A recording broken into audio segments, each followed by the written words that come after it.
but instead of hitting and coming back the same way, it snaps and recoils across. So it's still a lob kick. Bah! But it's just a quick pow, pow, pow, pow, pow, pow, pow. Just a quick shot, okay? Violence destroys.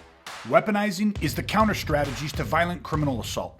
Hey, I'm Greg LaBeouf, aka The Violence Guy, and I'm sharing with you how I went from the victim of a brutal attempted murder to mastering the tool of violence and protecting myself and family, and how you can do the same from the safety and comfort of your own home. Welcome to Weaponizing DIY. Hits. See, there's a little extension with the wrist. Hits right to the center. Hits, pulls right back. See how it's coming out in this V? One. One, boom.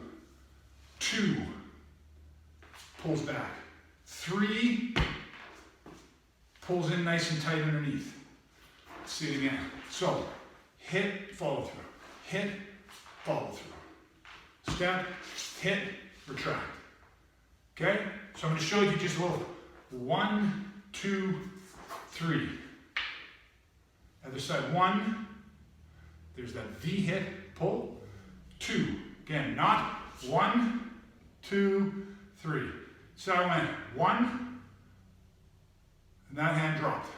1, 2, like you're hitting at the same height. 1, 2, you're hitting them at the same angle. So 1, follow through, hit, follow through. Step, switch, hit, retract. What you'll start to notice is it connects on the just behind the elbow. 1, 2, 3. Boom, boom. I'm doing it without footwork right now, just to show you that when you get into a V, it doesn't come back here, it comes to here. Why? Because it's getting tighter.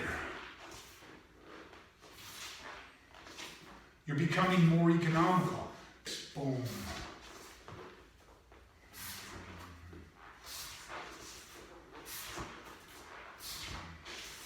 Knees bent, back straight. Good stick discipline.